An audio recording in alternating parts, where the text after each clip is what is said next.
Hello everyone, আসসালামু আলাইকুম। Ummehani daily blog থেকে আমি চলে আসলাম নতুন একটা ভিডিও নিয়ে। কিছুদিন পরই আসলাম, অনেকদিন পর। তার কারণ হচ্ছে আমার ফোনটা নষ্ট হয়ে গিয়েছিল, এই জন্য আমি ভিডিওগুলো আপলোড করতে পারিনি। আর এই তো আমি কিন্তু গ্রামের বাড়ি একেবারের জন্য চলে এসেছি। আজকে তোমাদের সাথে শেয়ার করবো আমি সকাল থেকে একদম বিকেল পর্যন্ত আমি কী কী কাজ করলাম। তো সকালবেলা ঘুম থেকে উঠে তো আমি সূর্যটা দেখলাম একদম উঠে গিয়েছে। আমি এখন 6:30টাতে উঠেছিলাম। তো পরে তো ছাদে উঠা যাবে না, অনেক রোদের ভিতরে, সেজন্য সকাল সকাল ঘুম থেকে উঠে আগে আমার বাহিরের কাজগুলো আমি সেরে নিচ্ছি। আর গ্রামে এসে কিন্তু অনেক কাজ করতে হচ্ছে আমার, কারণ গ্রামের মানুষ কিন্তু অনেক কাজ করে। আগে যেমন শহরে ছিলাম তখন কিন্তু এই বাড়তি কাজগুলো ছিল না, তো কিছু করার নেই, একটু কষ্ট তো করতে হবে। এই জায়গায় আমার নানু বাড়ির মরিচ দিয়েছিল আমাকে, তো এই মরিচগুলো আমি গাছে থেকে প্রতিদিন ছিঁড়ে এনেছি। এই মরিচগুলো আমি পাতায় রোদে শুকাই, তারপরে হচ্ছে মরিচের গুঁড়ো বানাবো। তো এই জন্য আমি মরিচগুলো ভালো করে রোদে শুকিয়ে নিচ্ছি ছাদে। তো সকাল সকাল ঘুম থেকে উঠে কিন্তু কাজে লেগে পড়লাম। তো আমার যেসব আপুরা আমাকে ভালোবাসতে, আমি জানি না তাদের এখনও আমার মনে আছে নাকি, আমাকে মনে রেখেছো নাকি। তো যদি মনে রেখো তাহলে আজকে ভিডিও কিন্তু কন্টিনিউ করবা। আর এই যে এগুলো হচ্ছে তিল গাছ, কেউ কি কখনো দেখেছো তিল গাছ? তো আমি তো এই যে প্রথমবার দেখলাম গ্রামে এসে। তো এই জায়গায় তিল লাগানো হয়েছিল আমাদের বাড়ির পাশে। আর আমাদের ছাদের সিঁড়িগুলো এত উঁচু ছিল যে কেউ নামতে গিয়ে ভয় পাবে।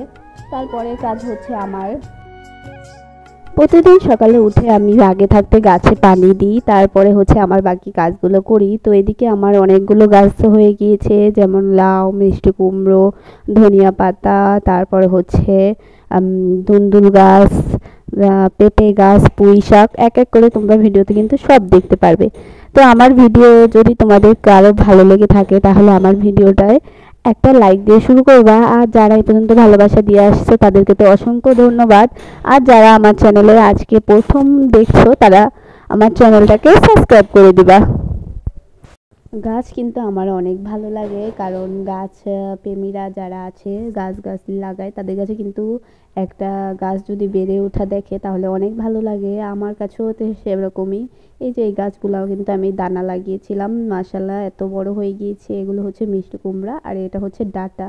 আর এদিকে কিছু ধনিয়া ফেলেছিলাম, তো সে জায়গা থেকে পাতা বের হচ্ছে। তো আল্লাহর রহমতে গ্রামে এসেছি, কিছু কিন্তু কিনে খেতে হয় না, সব কিছুই কিন্তু লাগাচ্ছি, আস্তে আস্তে হবে। আর এইদিকে আমার গাছের নিচে কতগুলো ঘাস হয়েছিল সেগুলোও পরিষ্কার করে দিচ্ছিলাম এক এক করে। তো আমাকে কোন কোন আপুরা মনে রেখেছো অবশ্যই আজকের আমার ভিডিওটা দেখে কিন্তু অবশ্যই কমেন্ট করবে। আমি তো অনেক দিন যাবত কারো ভিডিও দেখতে পারিনি, তার কারণ হচ্ছে আমার ফোনটা যেহেতু নষ্ট ছিল এজন্য।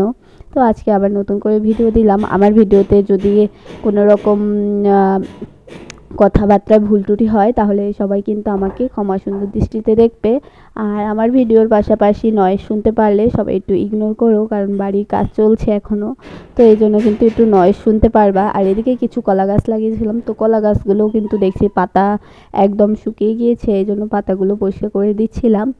তো এদিকে আমাদের বাড়ির ভিতর আমি লাগিয়েছিলাম হচ্ছে পুঁই শাক আর হচ্ছে ধুন্দুল গাছ, আর এদিকে পেঁপে গাছ, আর একদিকে লাগিয়েছিলাম হচ্ছে এই সব ডাঁটা বের হয়েছে।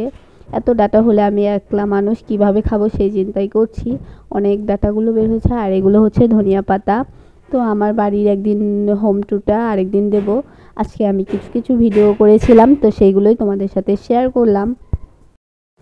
তো গ্রামে তো এসে পড়েছি, গ্রামে এসে কিন্তু অনেকটাই ভালো লাগছে, খোলামেলা পরিবেশ।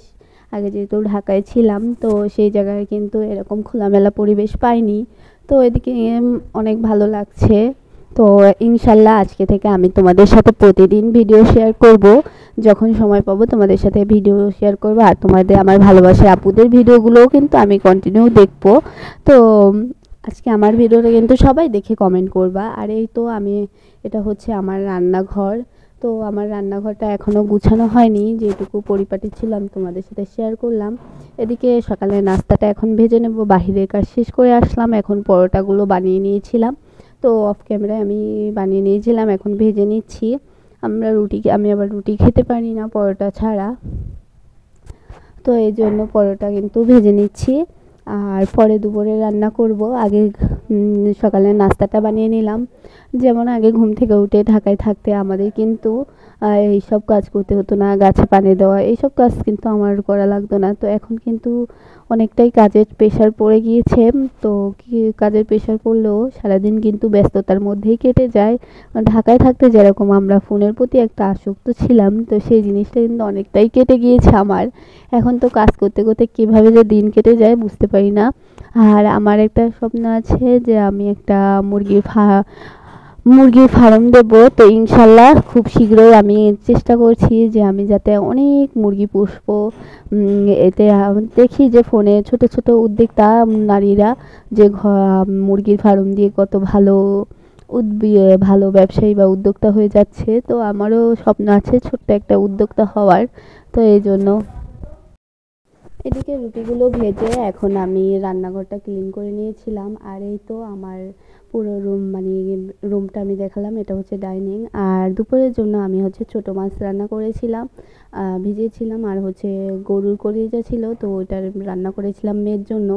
এই মাছগুলো কিন্তু আমি এতগুলো মাছ আমি 100 টাকা দিয়ে কিনেছিলাম, 1 কেজিরও উপরে হবে। আর নদীর টাটকা মাছ, আমাদের এদিক নদী আছে, সেটা হচ্ছে ধলেশ্বরী নদী। তো ওই নদী থেকে মাছ ধরে কিন্তু। তো মাছ ধরে প্রতিদিন সকালে আমাদের গ্রামের মধ্য দিয়ে ছোট ছোট বাচ্চারা নিয়ে আসে। তো ওদের কাছ থেকে আমি রেখেছিলাম মাছগুলো, কিন্তু এত মজা ছিল। তো আজকে আমি মনে করছিলাম যে একটা বেগুন আর আলু দিয়ে আমি চচ্চড়ি করি, আমার কাছে অনেক ভালো লাগে। ছোটো মাছ চচ্চড়ি করলে ভালোই লাগে, আবার টমেটো আর পেঁয়াজ দিয়ে ধনিয়া পাতা দিয়ে যদি রান্না করা হয় তাহলে তো আরও মজা লাগে। তো আজকে আমার গাছের বেগুন ছিল, নানিদের গাছে থেকে একটা বেগুন এনেছিলাম, তো ওই বেগুন দিয়ে রান্না করতেছিলাম। তো রান্নাগুলো কিন্তু অনেক মজা হয়েছিল। গ্রামে আসলে কিন্তু এই যে টাটকা টাটকা জিনিস পাওয়া যায়, এটাই কিন্তু অনেক মজা লাগে। আর অনেক ভালো লাগে যে বাজারে আসা করতে হয় না। আগে তো শহরে ছিলাম, তখন কিন্তু একদম কয়েকদিনের বাসি তরকারি এইসব কিন্তু বিক্রি করতো। আর এখন আমার নানুদের বাড়ি আছে, আমাদের বাড়ি আছে, সবজি কিন্তু আমার কেনাই লাগে না, কারণ নানু অনেক কিছু লাগিয়েছে ডাঁটা। তো আরেকদিন তোমাদের সাথে আমার নানুদের গাছের ডাঁটা দেখাবো। তো এইদিকে আমি দুপুরের রান্নাটা কমপ্লিট করে নিচ্ছি এক এক করে। আবার আজকে মনে করেছিলাম বিকালে একটু তেলের পিঠা বানাবো, আমার নানাও অসুস্থ, তো নানার জন্য কিছু পিঠা বানাবো। যেহেতু সে ভাত পানি কিছু খেতে পারছে না, তো এই জন্য মনে করলাম যে বিকালে গরম গরম কয়েকটা পিঠা বানিয়ে দেবো যদি খেতে পারে। তো এই জন্য কিন্তু আমি দুপুরে রান্নাটা করে নিচ্ছি। তো এখনও কিন্তু আমার নানানু বেঁচে আছে, তো এই জন্য কিন্তু আলহামদুলিল্লাহ, আল্লাহ তাআলা তাদেরকে হায়াত দান করুক। আরও আমরা চাই তারা আমাদের সাথে সারাটা জীবন থাকুক। সবাই কিন্তু একদিন না একদিন মৃত্যুবরণ করবে, কিন্তু এই যে একসাথে থাকা, নানু নানার কাছে মানুষ হয়েছি, তাদের তাদের যখন একটা রোগ হয়, কষ্টে থাকে, তখন কিন্তু নিজেদের কাছেও অনেক খারাপ লাগে। তো সবাই আমার নানাটার জন্য দোয়া করবে, সে কিন্তু খুবই অসুস্থ। তো আল্লাহ জানে তার হায়াত কতটুকু আছে, সে একমাত্র আল্লাহ তাআলা ছাড়া কিন্তু কেউ বলতে পারবে না। তো দোয়া করি যাতে আল্লাহ তাআলা তাকে আর একটু হায়াত দান করুক, আর সে তাকে তাড়াতাড়ি সুস্থ করে দেখ। তো এদিকে আমি কিন্তু রান্নাটা দেখাতে পারিনি তোমাদের সাথে, এখন ভাত খাওয়ার সময় দেখাচ্ছি। এটা হচ্ছে বালা চাউ। এইটা আমি দেখেছিলাম ফোনে, অনেক আপুরা খাচ্ছিল। তো এবার আমি তোমাদের ভাইয়াকে যখন কক্সবাজার গিয়েছিল বলছিলাম যে আমার জন্য একটা বালা চাউয়ের নিয়ে আসবা, এটা কৌটা নিয়ে আসবা। তো এই যে বালা চাউয়ের এটা হচ্ছে চিংড়ি মাছ আর পেঁয়াজ রসুন আর সরিষার তেল দিয়ে একদম ভাজা। তো জাস্ট এইটুকুই, আর শুকনো মরিচ ভেজে দিয়েছিল। আমার কাছে অনেক ভালো লেগেছিল। এটা কিন্তু গরম ভাতের সাথে খেতে অনেক মজা লাগে। তো আমি যখন গরম ভাত খাচ্ছিলাম তখন নিয়েছিলাম। আর এদিকে আজকে আমি তেলের পিঠাটা বানাচ্ছিলাম, আমার নানা অনেক পছন্দ করে। কিন্তু দুঃখের বিষয়, আমার নানা একটা পিঠাও খেতে পারেনি, তার কারণ হচ্ছে তাকে একদম তেলের জিনিস দিতে মানা করেছে, তার রক্তে কোলেস্টেরল আছে। তো এই রোগের জন্য তাকে তেলের জিনিস একদম খেতে মানা করেছে। আর এই তো আমার পিঠাগুলো এক এক করে ভাজা হয়ে যাচ্ছে। তো আজকের ভিডিওটা এই পর্যন্তই। সবাই ভালো থেকে সুস্থ থেকে, আল্লাহ হাফেজ, আসসালামু আলাইকুম।